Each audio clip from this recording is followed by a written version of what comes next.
Hey guys, thanks for joining me. My name is Mark. I'm with Couple of Fern here in Central Florida, Florida Native Plant Society. Today I have the pleasure of speaking with Jennifer Elliott, who is the Educational Director at the Arboretum. Jennifer has a Master of Science in Biology from the University of Central Florida. She's been with the Arboretum since 2004? Yeah. Yeah. It's been a wonderful transition to seeing the Arboretum to where it is now. So thank you so much for joining me. Jennifer, if you'd like to introduce yourself. Folks, if you are just tuning in, uh, please note that we will be happy to take some of your comments as well. So if you have any questions that you would like to ask Jennifer during the live stream, please post them as comments, and Jennifer will be happy to answer some of them for you. Hi, everybody. Thank you so much for inviting me. It's a pleasure to be here. As Mark said, I have been associated with the University of Central Florida since 2002. That's when I came to Central Florida to do my bachelor's degree, and then I eventually ended up with a master's degree. Through my undergraduate work, I was introduced to the Arboretum and Dr. Hank Whittier, and I spent a lot of time out there learning the plants. And I was actually a sea turtle biologist as an undergraduate. I worked with Dr. Lou Earhart, and also on my master's degree, but I stayed closely associated with the Arboretum. And so Mark and I were just talking before this. I was actually there in 2004 when we put our first fire on the ground, and just this past Monday, we had another burn in that same site, Unit 10, right next to the pavilion. And it's really our showcase, probably, piece of our urban burning that we do, but I'll talk a little bit more about that. So I finished at UCF with my master's degree in 2009. I was trained as a sea turtle biologist. Like I said, those jobs are very hard to find. Because of my relationship with the Arboretum, one of the staff members said to me, you know, we were starting a restoration project, and they said, we need a biologist. Do you have a job? I said, no. And they said, do you want one? And I said, sure, but I don't know that much about these systems. And so luckily somebody took a chance on me, and I studied hard and I learned, and a lot of that information that I was gathering at that time came from my friends in the Native Plant Society. And so that's why I'm such a huge proponent of those chapters and for our students. But that's enough about me. So I want to talk today about the Arboretum. So the University of Central Florida is Arboretum is both a physical place and it's also a program. So some people don't really make that connection, but we're very fortunate because at the Arboretum, we're also thinking about transforming. We're also in a position to be able to transform the entire campus into the Arboretum. So that's a direction that we're really starting to move. Because Dr. Bolin, who is our director, and I both oversee the academic end, which is where the Arboretum comes in, and also we have our hand in the facilities end. So the way we're structured is, it is the University of Central Florida Arboretum, landscape, and natural resources. So in Dr. Bolin oversees all of that, so essentially everything green on campus. My role really is in helping him to oversee the Arboretum and the natural resources program. So the Arboretum really acts as the educational and outreach arm for both the natural resources program and the Department of Biology. So that's really how we engage all of the students. That's where we do all of the internships, and we have work study students. The Arboretum program really runs with 3 people. It's Dr. Bolin, myself, and then we have a coordinator, Kelsey Johnson. So then on the other side of that is the Natural Resources team, and Ray Jarrett, who's also a very active member of the Native Plant Society in Volusia County, oversees that program. So the Natural Resources team is really all of our land management and our urban forestry. So under Ray and his team is how we do all of the prescribed fire on campus, biological monitoring, invasive species removal, all of that sort of stuff, overseeing the natural lands. And then we also oversee the urban forestry. So that's how we make that connection then to our campus landscape. So that's all of the trees really on the interior of campus. So the fact that Dr. Bolin and I have our feet in both of those positions, both the academic and the facilities end, is something that makes our program very, very powerful. It really, Dr. Bolin and I really have an opportunity to bridge that gap between academics and facilities, which in a lot of universities doesn't happen. And so that's something that we're incredibly fortunate for. But I don't want to make it seem like I started all of this. I didn't. The Arboretum has been around since 1986. Dr. Hank Whittier is the founder. Miss Barbara Whittier is one of your chapter members, and she is an integral part of helping us make this new push towards the programming that we're starting to develop now. Both she and Dr. Whittier were huge proponents, not just of environmental science and biology and threatened and endangered plants and ecosystems, but also of teaching, right? They were both educators. And so we really tried to keep that spirit alive at the Arboretum. Am I going too fast? Oh, I can't hear you. I'm sorry, I had to mute myself because I was hearing a little bit of feedback, but this is wonderful. And I think having Dr. Boland as well as you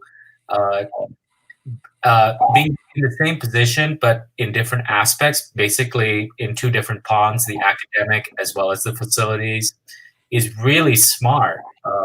You know, that really helps with cohesion in management and decision-making processes. Absolutely. So, there's no way that we would be able to do, the Arboretum has a very small budget. Very small budget. Like I said, there are only 3 staff members and we are entirely student run. So we are operating this really incredible program on the backs of students, honestly. And I don't mean that in a negative way because they're getting tremendous experience, leadership experience. And I'll explain a little bit more about that because I want to talk about our Learning by Leading program, which has taken us to a whole another level.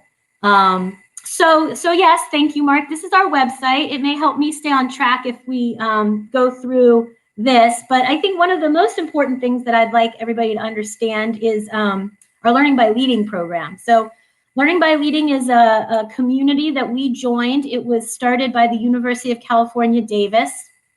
We built that relationship with them through our association with the American Public Gardens Association. So at a conference, we were in the education section and UC Davis was talking about this program that they had recently implemented. And Dr. Boland and I had gotten to a point where we just didn't see how we were going to move forward, how we weren't going to be able to take on any more interns because we were really maxed out, he, Kelsey, and I, with the opportunities that we could provide for the students. And then we found out about this program, and really it provided a structure that we just hadn't thought through, right? And so when we first saw that presentation, he and I looked at each other and we were like, yes, you know, this is perfect. This is what we can do.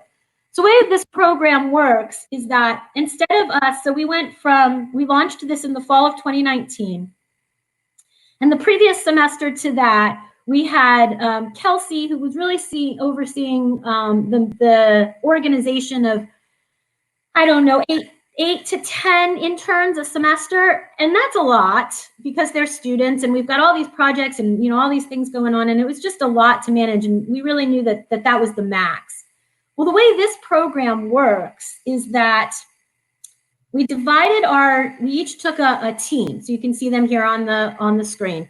Dr. Boland oversees the Bee Campus USA pollinator team. Kelsey oversees the community garden and farms team. She also oversees the greenhouse team, and I oversee the gardens team. So what we did was we took those 8 to 10 students that we had really been cultivating for the last year or so, and we moved them into these leadership positions. So you have myself, for example, I oversee the gardens team. So that's actually Barbara in that picture. We were planting Bear's Walk in that picture. She's everywhere. She's everywhere. So as an example, I oversee the gardens team, and instead of having 6 or 8 interns that are reporting to me, I have 2 what we call co-coordinators. So those 2 co-coordinators are really in that leadership role, and we pay them. We don't pay them much, and they only work a few hours a week, about 10 hours a week, and we pay them $11 an hour. And what they then do is help me to think through the gardens and how are we going to plan those gardens and what are those gardens going to do. So we meet weekly.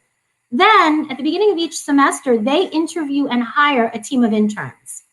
So then the 2 of them are overseeing 8 to 10 interns who are actually then helping them to design those gardens and implement the projects. So those interns are responsible for overseeing then the hordes of volunteers. We do about more than 1,000 hours of volunteering each semester. And so it becomes this layered system. There's this leadership ladder where we're overseeing the co-coordinators. The co-coordinators are overseeing this team of interns, and then that team of interns is overseeing the volunteers. And so the co-coordinators and the interns are really on my team, the ones who are working to do the garden design, right? So they work with our landscape architect, they create storyboards. So they think about what is the feel of this garden, what is the message that we're trying to send, and we go back and forth in these charrettes. So my team is really driven more towards, I suppose, like landscape design, landscape architect, that sort of stuff. And of course, we're always working to incorporate natives into our planting design because I think that that's very important. But of course, but we also understand that some gardens in some areas on campus have to look more formal, right? And so these students are really starting to get this understanding of not just leadership, because then they have to go back to their interns and communicate that information that I shared with them or that they got in the charrettes that we go back and forth with. So they're developing those leadership skills, but they're also really developing skills, on my team for CAD, and landscape architecture. And I've got 2 of the students on my team are artists, really, and so they're really starting to learn about plant palettes and textures and those things. So it's a great experience for them. This is you make it sound very organized, but I can sense on the back end of things that this is a huge time commitment as well. It absolutely is. Especially for those co-coordinators, because they're overseeing 10 people. And that's a lot of work. It's a lot of work, and it's really helping them to build those skills. The organization, they have to plan the meetings, they have to have agendas for the meetings. And I really don't attend many of their co-coordinator intern meetings. I attend at the beginning of the semester just to, help them kind of sort things out. And I usually help them plan schedules and those types of things, but they really do it on their own. And Dr. Boland's team is doing also really great work because they're designing pollinator gardens all across campus. Their newest one is going to be called the Oasis, and it's going to be up on top of right outside of the Arboretum Park. Wow. Yeah, and it's fun for them because we really give them the freedom. One of the things I learned in learning about this program is that students need these types of opportunities, but there are some things we just can't put into their hands. And so the catchphrase that they use in UC Davis is, we give them projects that are above the waterline, right? So things that they can be expressive in, they can really think through these things and work through these processes. But if they don't get done, if they're projects that don't get done, it's okay. It's not going to sink the ship, So it gives them that freedom, to be able to know that what they're working on is important and really makes an impact. But, if it doesn't work out, if the semester goes crazy and we get COVID-19 and their gardens don't get planted, it's not. Right. So it's adaptive. It's very adaptive, and it's wonderful for them. So yeah, that's really been a huge part of our program. And the other thing with those 2 groups, because they're really more designing landscapes, is that not only are they responsible for designing those landscapes, but then through time, they also take on the maintenance of those landscapes. Right. So now as they have more and more interns and they get more and more students, some of those interns are now designed to making sure that those landscapes stay looking nice. Mm-hmm. We're not letting them put them in the ground and then walk away from them, right? Because we all know that landscapes need maintenance. And I think that's important for them to learn as well. That's right. That's awesome. So it's very synergistic. It feeds itself, and then it grows over time. And then I can foresee those co-coordinators having, assistants of their own. So then you can take on even more interns. And then they can be more creative with their approach, and they can find their niche, what their talents can contribute more to the Arboretum. For sure. And the idea is that the volunteers see the interns and they want to become interns. So then they apply for the internship. Then they have to be interviewed and accepted as interns. And then the idea is that the interns want to be co-coordinators, because the co-coordinators are the only ones that get paid. Right. And eventually, as the co-coordinators graduate, they advise to us, we pull the next round of co-coordinators from those interns. So those co-coordinators really are coaching the interns and helping them to develop the leadership skills that they know that they're going to need if they express an interest in becoming a co-coordinator. Yeah, this is great. This is like a multi-year plan, and for students, it helps them because they can see the storyline of the Arboretum over time. So they can see the fruits of their labor, not just within a semester, but maybe over a couple of years. For sure. And we're doing a much better job now with social media, getting younger students. Because when we first started, or when I would say maybe 5 or 6 years ago, when we really started to recognize that this program had potential and we wanted to move it in a certain direction. One of the biggest things that I used to hear from the students was that they didn't find out about us until their junior or senior year. And they wished that they had known about us sooner. So knowing that, we have really ramped up our website and our social media and marketing to try to get to those students when they're freshmen and sophomores. Because if we can get them when they're freshmen and sophomores and they're volunteering and they're interested in the program and they know about learning by leading, and then as they get to their upper division level classes and they need internships, they want to apply, and then as they move into their junior and senior year, hopefully they want to be co-coordinators. So yeah, it's been really great. That's kind of the pipeline that we've been moving through. And we're working on, we have a new master plan for the area, what we call the Arboretum Park. It's the 8 acres inside the inner circle of campus. It's the last green space on the inner circle of campus. And we've coined it the Arboretum Park. And so we've got a master plan now to turn it into essentially something similar to, think about New York City Central Park with all of these different gardens in it. And I'd like to have an amphitheater there. And this is the same area where our community garden is. So it really is kind of the heart of our program. And so my team is really working on the development of the gardens in that park. That's really the focus of what we're doing. That's how we got into Whittier's Walk. That was the first garden that they designed and planted. That is at the entrance to the trailhead that Dr. Whittier actually built that trail with his students.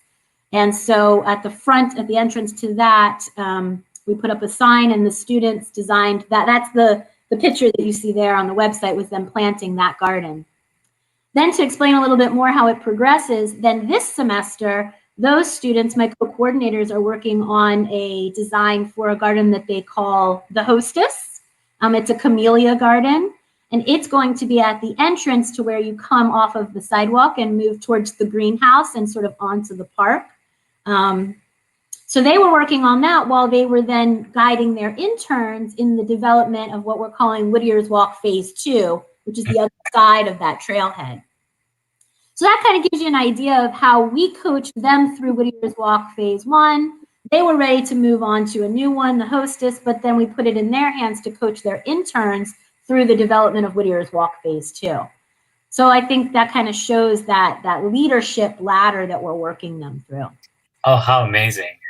It's fun. It's a lot of fun, and they're so invested.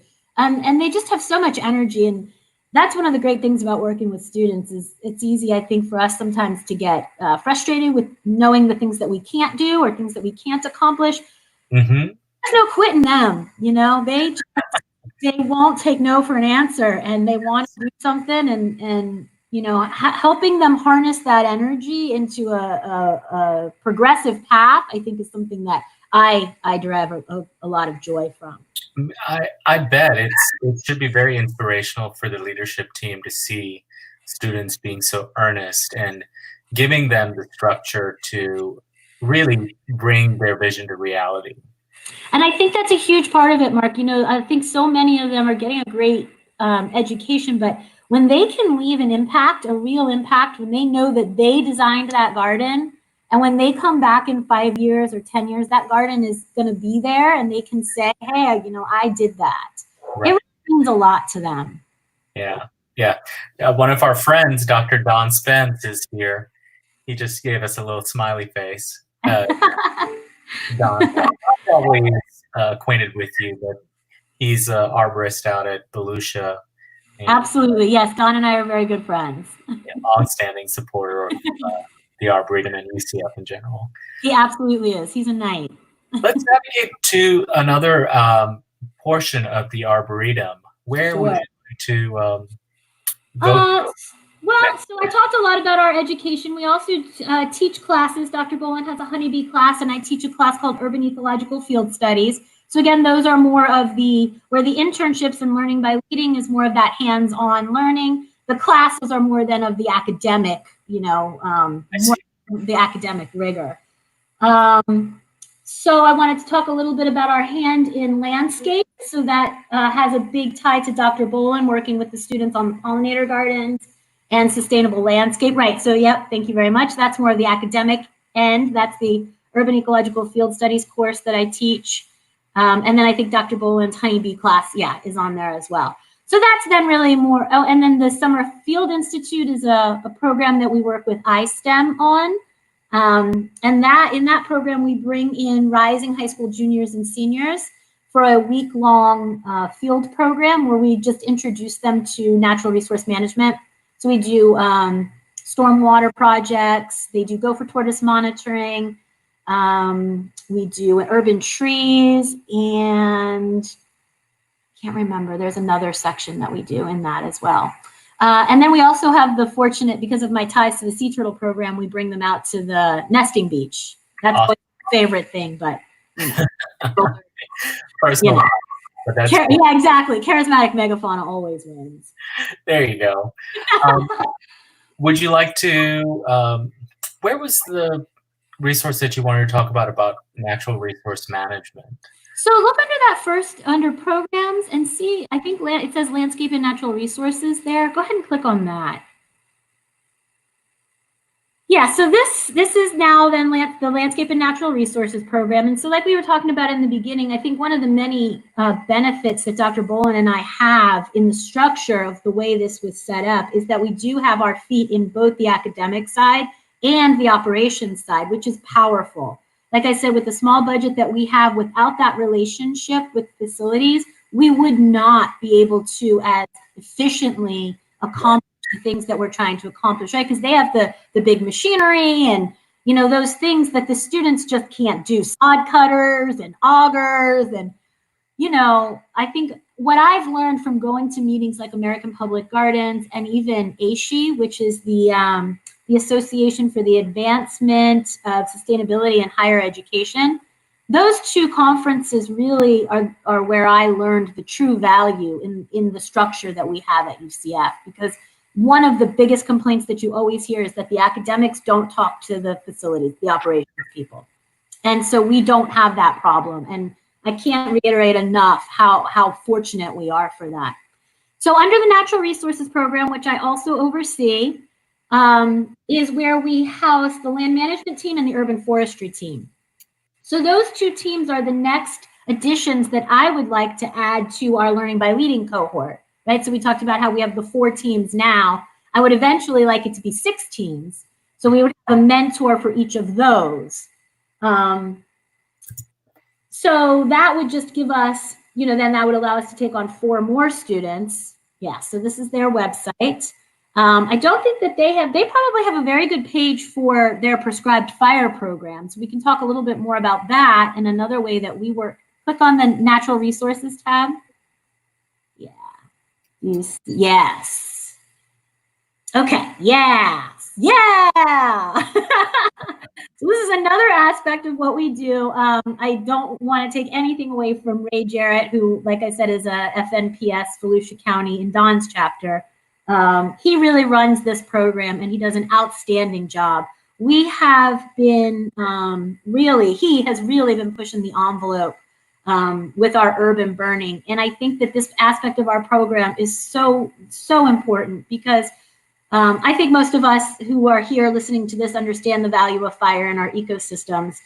But the fact that Florida is a biodiversity hotspot, which just that we have a tremendous amount of biodiversity, but also that there's a tremendous amount of pressure from development on our natural lands. Yes. I think that we are only going to have to get better and better with this urban burning. So I think what UCF really does well and can be the most proud of is our urban burning. Not just that we're doing prescribed burns, which is incredible, but that we're doing these prescribed burns in an incredibly urban setting. Mm-hmm. Are absolutely on the east side of Orlando and surrounded by housing, not to mention the university, who doesn't want us to burn anything down, but our neighbors, right? And so since 2004, that was when the prescribed fire program began. That was when we put the first fire on the ground. It was in what we call Unit 10, right next to the pavilion, which is the main entrance into the Arboretum proper, which is about 80 acres in our natural lands. So that was 2004. That was the first unit that we burned, that we put fire on the ground. And just Monday, they burned that unit again. There you go. So Unit 10, I don't know if you can see it on there. Yep, exactly. So that was the very first. Oh, this is great too. This has our fire history as well. I'm sure it doesn't have Monday's burns on it yet, but give them a little time and they'll update it. Yeah, so Unit 10 right there is next to the pavilion. So on Monday, they burned 7, 9, and 10. All 3 of those units in a very successful burn. But units 10 and 11, 11's now split into 11A and 11B, were the first units that we burned. And the biodiversity that we're seeing, the seed bank that's in those 2 units is just incredible. There's actually a species, a Sporobolus floridanus, that popped up on the edge of Unit 11A there, in between 10 and 11A. And it's a Sporobolus floridanus. They're looking at maybe turning it into a subspecies, but it's a plant that had been collected at the university by Dr. Jack Stout a very long time ago. And we hadn't seen it since. And then I think it was last summer, after one of our burns, Ray saw it out there, and he thought it looked a little bit different. He wasn't sure what it was, and sent it off to Edwin Bridges, and Edwin Bridges got very excited and came to the university to collect it again. And we know that's just one example of the biodiversity response in plants that we're starting to see from almost 15 years now of fire in those sites. That's great. It's a great story, and we're not stopping anytime soon. I think that one of the strongest roles that the Arboretum then has, I said, we are the ones who kind of do that education and outreach. So part of that has been taking on the communication with the neighbors and doing things like this, so that we're out there talking about fire and what fire means and why this is important. And then, explaining to the neighbors that the reason that we're setting the fire is not to burn their houses down, but to protect their houses from burning down. And it's really the response over the last 5 years has changed so much. And now with coronavirus and everybody's at home, I suspect that if we did one of those units more on the east side, we'd probably have, the neighbors out there congratulating us at this point for keeping those fuel loads down. Oh, okay. Yeah. I mean, the biggest and the easiest way to communicate the need for fire and the role of fire in many of Florida's ecosystems is to tell them that usually our Florida fires they're just slow burning fires. They're low to the ground. They're not raging wildfires that are out of control. It's really thought out. They put the right wind pattern to be in place. And it's just like NASA. Sometimes they say we'll have a shuttle launch today, but other changes and they postpone the shuttle launch. It's the same thing with fire regiment. You just have to make Absolutely. sure exactly right. And we've worked hard to build that kind of relationship and that kind of trust. Mm-hmm. And I think that it's really important also to understand and explain to them, to homeowners and neighbors, that, when you have these areas, when we first started burning in 2004, those units hadn't been burned. They had been 50 years with fire suppression. And so it wasn't a nice, slow, easy burn, right? And so we had to do those first, what we call maintenance burns in the wintertime, which is not the best for the ecology of the system, but it's what we had to do to reduce those fuel loads. And just having that conversation with the neighbors and saying, now we've gotten those fuel loads down where we can start to do summer burns, where the winds are a little less predictable, and we do have that East Coast, West Coast sea breeze. The reason that we can do that now in units like 10 and 11A and really start to get those biological and ecological responses is because we've spent the time doing those fuel reduction burns over the last 10 years. And, I think we've done a pretty good job of convincing them that those reduced fuel loads are beneficial, for them, that's going to keep those woods from having a wildfire, which is detrimental to their home. Correct. And we were just talking before we went live on the remarkable resurrection of the seed bank at the Arboretum. It's incredible. Many of those plants were not transplanted. They responded to fire regimen. They responded to proper management practices, and they came back. Absolutely, and they're continuing. We're only going to continue to see that seed bank recover. We have the Curtis's milkweed, which was one that we just found recently. That's it. Folks, Curtis's milkweed is endangered and endemic to Florida. Asclepias curtisii. That's right.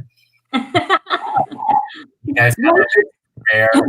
Ray keeps me honest on my scientific names. Yeah, it's huge. I mean, anybody that knows their milkweeds, we have so many of our native plant enthusiasts that are obsessed with milkweeds. They're beautiful.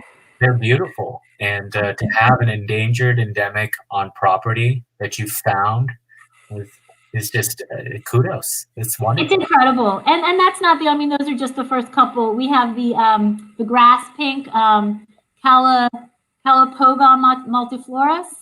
Yes. Right. Yeah, that's folks. Calapogon multiflorus is a terrestrial orchid. Yeah, so those are just a couple that pop into my mind. Of course, we've got great, blueberries and huckleberries. Dr. Walter Taylor loves the huckleberries. That's his favorite. He comes out pretty regularly to see what we've got, we've done so much from that type of engagement. Like I was saying with, Barbara Whittier and Walter Taylor and Jack Stout, those guys are the ones really who started all of this and have been around since the beginning. And the fact that they're still engaged with us and still giving us feedback.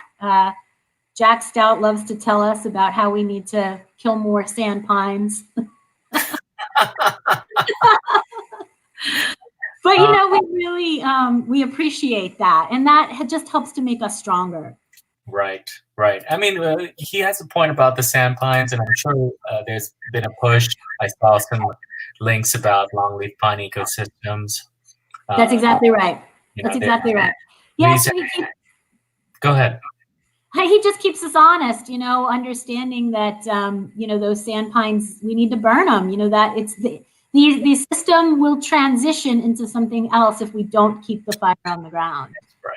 That's right. And it's so important to manage that undergrowth with fire regimens. Otherwise, what we have is ecological succession, That's one right.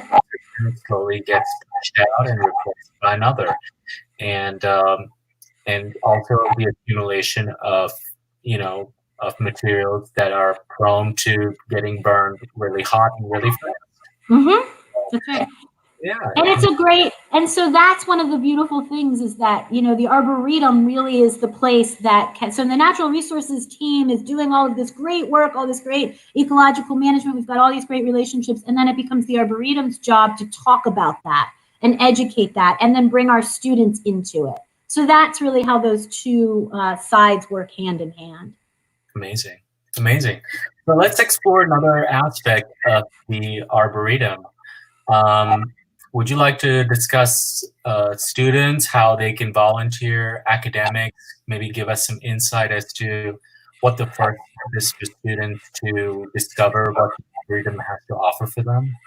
Sure. So I think the way that we engage the most students is probably through our volunteering. So because we are an on-campus volunteer opportunity, the students like that because they don't have to go anywhere, right? And so, and we've got we didn't talk very much at all about the community garden, the community farm and garden, but that really is the biggest place that we engage our volunteers. So we have 2 gardens now because students don't stop and they, are persistent. So we have 2 gardens now. One acts as sort of a squash. We're growing Seminole pumpkin actually in one of them, cover crops over there, some squashes and stuff. And then we have the other garden where we've got demonstrations of raised beds. And so really that's where the volunteer work goes, in maintaining those gardens, the community farm and garden. And 100% of the produce that we're growing there goes back to the students. 80% of it goes to the Knights Helping Knights Pantry. So we harvest when we're in session, we're harvesting every day and bringing food to the Knights Helping Knights Pantry, which is an on-campus food bank. So we work very closely with them to get these students fresh, organic, free produce. The other 20% of it goes back to our students on our volunteerships. And then we also work very closely with student health services to then teach the students what these foods are and the nutritional value. And we do cooking classes and cooking demonstrations with them to then teach the students how to cook the food, right? So it doesn't do us any good to grow all this food if the students don't take it and don't do it. Right. So it's been a great partnership as well. And we are still working right now because we are out, coronavirus has got us all shut down, but you can't walk away from gardens. So we've got that handful of 8 or 10 students that are there maintaining and harvesting and still donating to the Knights Pantry, and also to the local food pantries because we don't have as many students on campus. So Kelsey is working with the students, and I think they're donating pretty close to between 50 and 100 pounds a week of food to the local food pantries. So it's an incredible operation. And again, students, all students. So what you have there are the internships. So this is, if you were interested in doing an internship, you would apply for one of these, and then you would be interviewed by those co-coordinators. So at the end of each semester, they take all those applications, they review the applications, they set up interviews, and they hire the interns that they then oversee. So that's what you have there. Awesome. Yeah, so that's really a part of the Learning by Leading program as well. We are a recognized Bee Campus USA, and we are also a recognized Tree Campus USA. So that's very cool. That just happened. We just became Bee Campus USA last year, I think. And that's really why Dr. Boland developed that group. We call it Bee Campus USA Pollinators. And so what they're doing is developing educational signage for our pollinator gardens, designing and planting gardens, maintaining those gardens with their interns and their volunteers. And that's really why we were able to apply for this certification, is because we had that team of students. We can't do it by ourselves, and that was what was happening before we got to the Learning by Leading model, is that we were recognizing that the students wanted these things and they were all great ideas, but we didn't have the structure in place and couldn't think through how we were going to do that. And that's why Learning by Leading has been so powerful for us. I love it. And it's so impressive to see that the Xerces Society has, collaborated with you. Isn't that wonderful? You do amazing work on bee research and bee habitat and bee habits. And it's also pleasing to see that you have a native bee here, bringing bringing awareness to our native bee species. There are so many of them here in the Southeast, though the most important one, of course, is the European honeybee, but we do have so many of our native bees that are worthy of our attention too. For sure, and that is that's a big push, and so those co-coordinators on that team design workshops to educate the community about native bees and talk about, a lot of people don't know that they are ground nesters and they're mostly solitary, or a lot of them are solitary. People think about bees and they think about honeybees, and we have such an incredible pollinator diversity in our state, and they are beautiful. I mean, look at that! Look at that critter. Yeah, it's not a beautiful critter. So I wanted to talk a little bit about, I think we've done a great job recently of becoming a much stronger resource on campus. But so now our new push, because we never stop, not like we don't have enough to do, we just keep taking on more. But we're really making a push now to do a better job of engaging the outside community, our community outside of UCF. And so I think that's where relationships with the Florida Native Plant Society come into play. And developing relationships with other people in the area that can, help us to support our work. Our natural resources team has done a great job. We have about 13.5 miles of hiking trails on campus now. We've got recently put up kiosks, and they've developed online maps, so you can scan a QR code in one of the kiosks, and all of the trails now have markers. So I feel that they're safer. I feel better about people going out there. They have geolocations so that if you have a problem, you can, call the police and let somebody know exactly where you are. So that's something that just happened in the spring semester. Also, we launched that. So I invite anybody in the area to come and hike our trails and look at our beautiful natural lands. It's really impressive. Guys, if you're just joining us, we're here with Jennifer Elliott with the UCF Arboretum. If you have any questions during this live stream, we still have a few more minutes left. Please comment away, and Jennifer will be happy to take some of your questions and answer them. Jennifer, I had a question for you. How can you always are looking for ways or developing ways that organizations such as ours can get involved with the Arboretum. But my question to you is, how can we help you now? Is there a way that we can just provide our services to you or assist you somehow as you guys grow? Well, I think, of course, we always are looking for donations, not to make that shameless pitch, but I mean, that's really one of our biggest constraints, of course, is money, but it's like that for everybody. And I know that, the FNPS is also a donation-based organization. So we don't necessarily expect, want that from you, but just supporting us in the community. I see Don's question. Right. So that's what I was just going to get into. Join up, email me if you want to be added to our newsletter list. And we also use that list when we're doing these planting events. Like when we planted Whittier's Walk, we invited the community out to come and join us. And even just, talking about our program and telling people what we're doing and the great work that we're doing over here. Continuing to invite us to conferences to talk about what we do so that we can get the word out to more and more people. I think that's really the best way. And Don asked about volunteering. So we do have volunteering for the community. All of our volunteering is done through a program called Night Connect. And in the beginning, we didn't open it up to the outside community, but just last semester, we made it public. So anybody can now go to Night Connect and you can see all of our volunteer shifts. And so if anybody from the community wants to come out and help us to garden. Also, we do a lot of workshops. And so having people from the Native Plant Society to come and, meet with our students and talk with our students and maybe teach with our students how to do some of those things is a huge resource for us. We want that kind of collaboration, and we want everybody to know that the Arboretum is there, not just for our school, right? Not just for the students, but for the entire community. Yeah. That's the best way. Just talk about us. Sign us up. Yeah, we look forward to it. All right. Well, I think we've covered a lot of ground here, Jennifer. So if there's any two things before we part that you want to make sure that our viewers know about the Arboretum or about what you guys are doing, what are the two things that really stick out in your mind right now that you would like viewers to leave with? So I want everybody to know that the Arboretum Natural Lands are free and open to the public, 24 hours a day, 7 days a week. You do have to pay for parking on campus, $5. The best place to park, especially if you go on the weekends, is in parking garage C. And then you walk across the street, you'll see our pavilion.